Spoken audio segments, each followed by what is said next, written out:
할렐루야.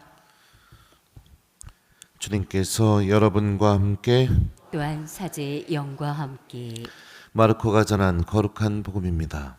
주님 영광 받으소서. 그때 바리사이들이 와서 예수님과 논쟁하기 시작하였다. 그분을 시험하려고 하늘에서 오는 표징을 요구하였던 것이다. 예수님께서는 마음속으로 깊이 탄식하시며 말씀하셨다. 이 어찌하여 이 세대가 표징을 요구하는가? 내가 진실로 너희에게 말한다. 이 세대는 어떠한 표징도 받지 못할 것이다.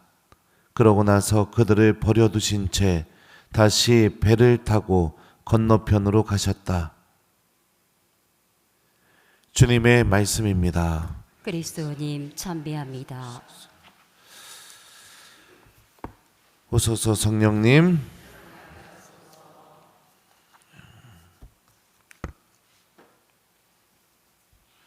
오늘 독서 말씀은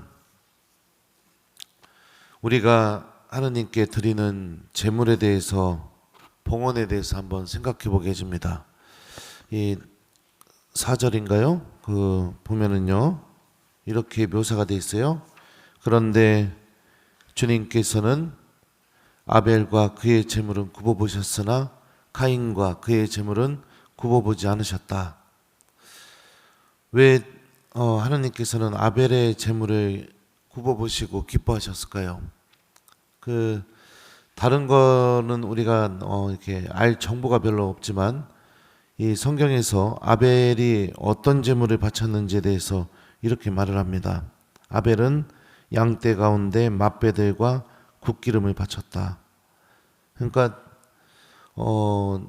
맛배라는 것은 처음 태어난 그 새끼를 얘기하죠. 처음 태어난 것을 다시 하느님께 드렸다. 그러니까 이게 무엇을 의미하냐면 신앙 고백이에요. 이거 지금부터 태어나는 모든 거 다 하느님께서 주신 것입니다. 그래서 이렇게 처음 태어난 것을 하느님께 드리는 그런 믿음이 담겨 있고, 또 굿기름을 제물로 바칠 때 얹게 되는데, 굿기름이 이 어떤 의미냐면요, 레위기에 보면 이런 표현이 있습니다. 사제는 그것들을 제단 위에서 살라 연기로 바친다. 이것은 불에 태워 바치는 향기로운 음식이다. 모든 굿기름은 주님의 것이다. 그러니까 내가 주님께 드리는 제물이 향기로운 음식이 되도록 정성을 표현하는 게 굿기름이 갖고 있었던 기능이죠. 그러니까 아벨의 제물은 내가 갖고 있는 모든 것 주님께서 주셨습니다. 이 믿음도 있었고, 주님 이거 기쁘게 받아주십시오 하면서 이 제물이 하느님께 향기로운 제물이 될 수 있는 그런 정성도 이 제물 안에 담겨 있었습니다. 근데 카인의 제물에 대해서는 성경에서 어떻게 표현하느냐, 이렇게 표현해요. 세월이 흐른 뒤에 3절이에요.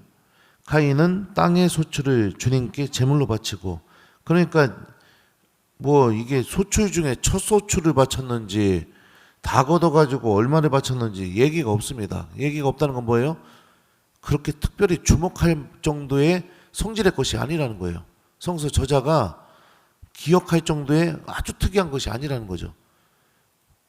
그러니까 카인의 제물에서는 눈여겨볼 만한 것도 없고, 그리고 여기서 눈여겨볼 만한 기준이 뭐냐, 성서 저자가 기억하고 있는 명확한 이유가 뭐예요? 믿음과 정성.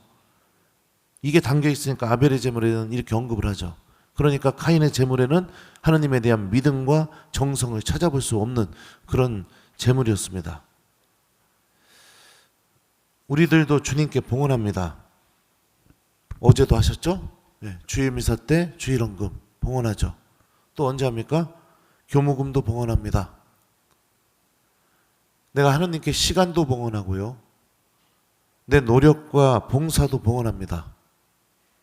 여러분들 주님께 드리는 봉헌에 뭐가 담겨 있어요? 믿음과 정성이 있습니까?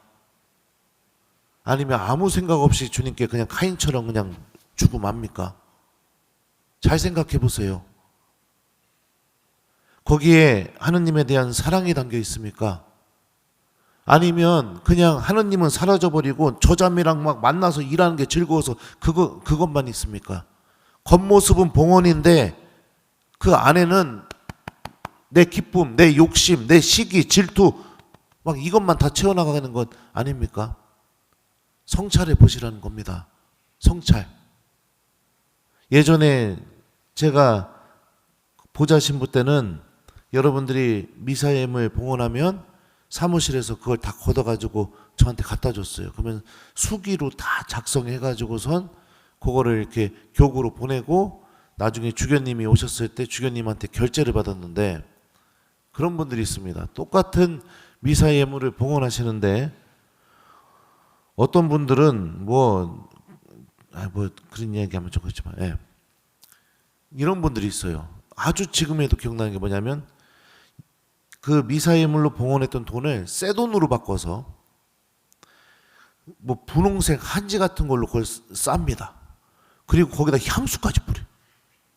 그리고선 자기가 지금 어떤 상황이고 신부님 이렇게 기도해 달라고 막 이렇게 편지를 써가지고선 미사를 봉헌하신 분도 있습니다. 그거를 여러분들 따가지고 이제 읽었어요. 그러면 제가 미사 드릴 때 그 지향이 올라와요. 그러면은 다른 사람들 지향보다 그 지향이 저에게 눈에 확 들어올까요? 안 들어올까요? 1번 들어온다, 2번 안 들어온다. 몇 번이에요? 네, 그래서 여기서 구보보다 아벨의 제물은 하느님께서 구보보다 이 뜻이 뚫어져라 쳐다보다 이 뜻입니다. 하느님이 그런 분이셔요. 우리가 믿음과 정성을 담아서 주님께 봉헌한다면 주님께서는 그런 우리들의 봉헌을 보시면서 뚫어져라 쳐다봅니다. 미사를 드릴 때도 그런 지향이 올라오게 되면은 물론 다른 이들의 지향도 주님께 봉헌하면서 기도하죠. 하지만 이 지향 안에 무엇이 담겨 있는지를 제가 알게 되니까 더 하느님께 열심히 기도할 수밖에 없게 되죠.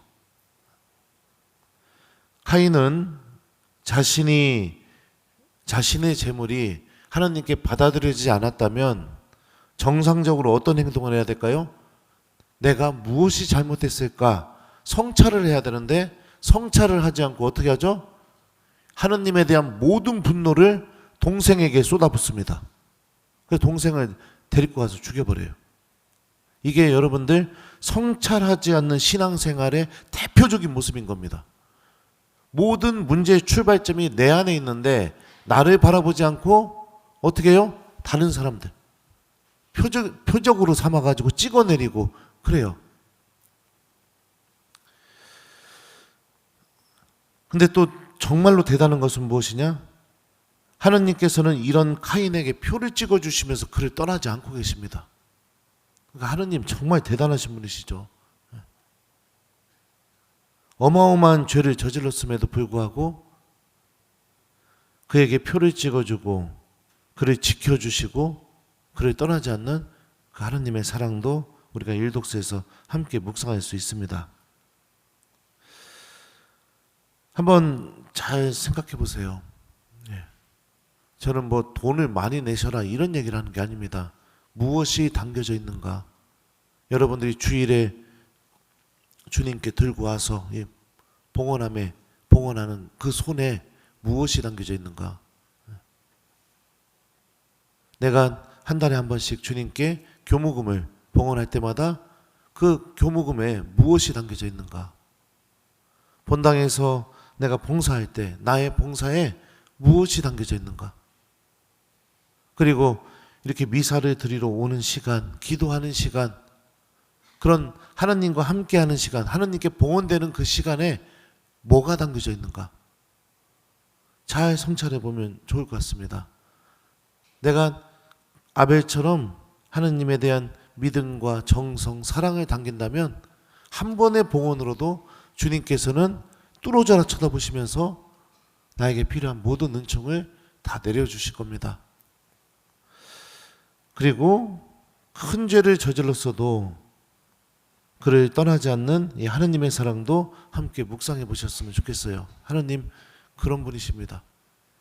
카인을 지켜주시고 떠나신 적이 없다면 예, 그래도 우리는 사람을 죽여본 적은 없잖아요.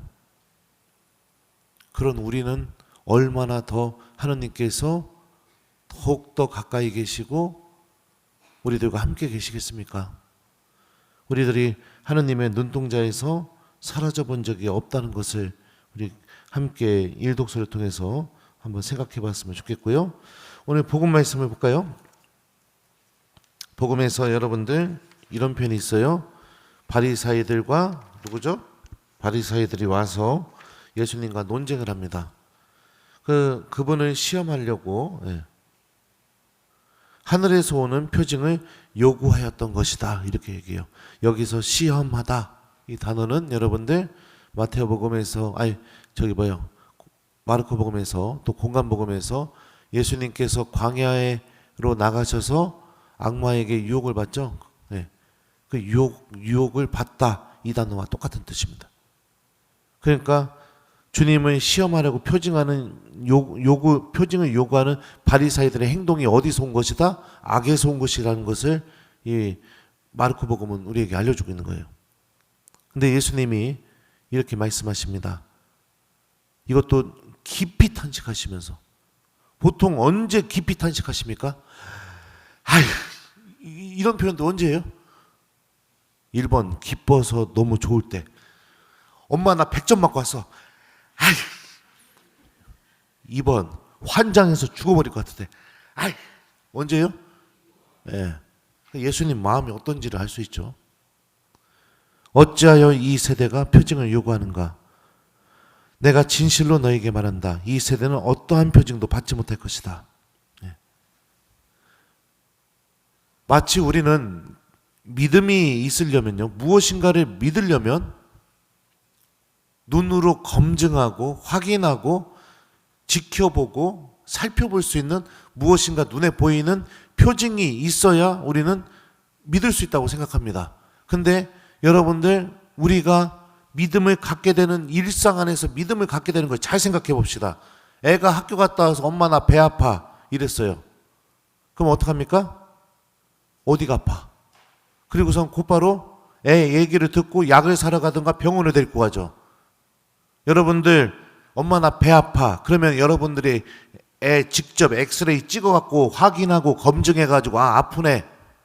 아니면 기다려봐, 엄마 내시경 가지고 올게. 내시경 내 애 입에다가 넣어가지고서 확인하고 아프네. 야 병원 가자. 이래요?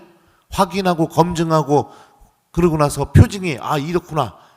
여기 아프네. 이런 표징이 있구나. 이러고서 믿냐고요? 아니잖아요. 엄마 나 배고파. 이 말 한마디에 우리는 어떻게 하죠? 음식부터 준비해 주죠. 왜요? 배고프다는 하니까. 너 거짓말하지 마. 오늘 먹었던 거 얘기해봐. 내가 학교에다 전화해 볼게. 왜 배가 고프지? 너 중간에 뭐 간식 먹었던 거 없어? 막 이렇게 확인하고 검증하고 그러고 믿습니까? 아니에요.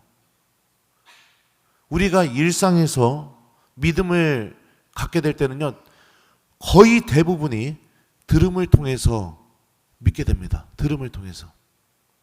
근데 유독 하느님에게서만 우리는 무엇을 요구하고 싶어 하느냐? 눈에 보이는 표징을 요구하고 싶어요. 유독 하느님에게서는. 왜요? 듣지 않으니까. 듣지 않으니까. 들음이 사라진 믿음은 항상 표징을 요구합니다. 그래서 여기서 기적이 일어났다면 절로 우르르 달려가고, 여기서 기적이 일어났다면 절로 우르르 달려가고 막, 불나방처럼 여기 불 빵 켜지면 일로 갔다가, 여기 불 빵 켜지면 일로 갔다가 막, 여기 붙었다 저기 붙었다 이래요. 근데 예수님 얘기했잖아요. 보라, 여기에 그리스도가 계시다, 저기에 그리스도가 계시다, 가지 말라고 했잖아요. 바오로 사도는 뭐라고 했죠? 그러므로 믿음은 들음에서 오고 들음은 그리스도의 말씀으로 이루어집니다. 표징은 또 다른 표징을 요구할 뿐입니다. 놀래 자빠지는 표징을 보고선 본인이 믿음으로 나가는 게 아니라, 그리고 며칠 지나면은 또 다른 표징을 또 요구하게 돼 있어요. 왜냐하면 처음부터 믿을 마음이 없기 때문입니다. 바리사이들 여러분들, 제가 언젠가도 강론 때 얘기했었는데요. 이 사람들은 무진장 열심한 신앙인들이었어요. 겉으로 보이기에. 양령까지도 11조 10분의 1을 갈라가지고 하나님한테 바쳤던 사람들입니다. 무진장 열심히 했죠. 근데 이들의 내면 안에 듣는 마음, 하느님에 대한 믿음이 없다라는 게 명확히 드러나죠. 그러니까 겉으로 주님께 무엇인가를 막 아주 열심히 보이는 것처럼 다 쪼개가지고 다 봉헌한다. 이것도 하느님께서 원하시는 봉헌이 아니에요. 진짜 봉헌은 내 마음이 담겨있는 봉헌, 믿음이 담겨있는 봉헌, 그게 정말로 하느님께서 원하시는 봉헌이죠. 마르코 복음에서 이런 표현도 나와요. 그러고 나서 그들을 버려두신 채, 버려두다. 버려두는 게 뭐예요? 이제 뭐 하든 말든 상관 안 하다. 다시 배를 타고 건너편으로 가셨다. 들음이 없는 신앙생활, 표징만 요구하는 신앙생활은 예수님이 나를 떠나실 수밖에 없게 만듭니다. 하루하루 성실하게 하느님의 말씀을 듣고 그 말씀에 비춰진 내 자신을 성찰하고 하루하루 회개하고 그러면서 주님께로 다가가는 그런 믿음이 우리를 구원으로 인도해 준다는 것을 우리가 기억했으면 좋겠어요. 그래서 오늘 여러분들 일독서는 우리의 봉헌에 대해서 우리가 생각해 볼 수 있게 이야기하고 있고요. 복음은 믿음에 대해서, 참된 믿음에 대해서 우리에게 얘기하고 있습니다. 오늘 하루 여러분들 하나님께 잘 봉헌하는 하루를 보내보셨으면 좋겠어요. 내 말과 행동 안에, 그리고 힘들고 어려운 일이 있다 하더라도 주님께, 주님 당신께 봉헌합니다, 이렇게 믿음을 담아서 오늘 하루를 기쁘게 하나님께서 기뻐하실 수 있도록 봉헌하는 하루를 보낸다면 그 가인을 떠나지 않으셨던 그 하나님이 나도 떠나지 않으실 겁니다. 그리고 항상 나를 당신 은총으로 인도해 주실 거예요. 그래서 오늘 하나님께 오늘 하루를 잘 봉헌하는 하루를 보내기 숙제를 잘 해보셨으면 좋겠어요. 성호경 그을 때마다 주님 당신께 봉헌합니다 이렇게 해보세요. 이 시간을 봉헌합니다. 이 어려움을 봉헌합니다. 이 기쁨을 봉헌합니다. 이렇게 좀 오늘 하루 자주 이런 기도를 해봤으면 좋겠습니다. 어찌하여 이 세대가 표징을 요구하는가? 내가 진실로 너희에게 말한다. 이 세대는 어떠한 표징도 받지 못할 것이다. 아멘.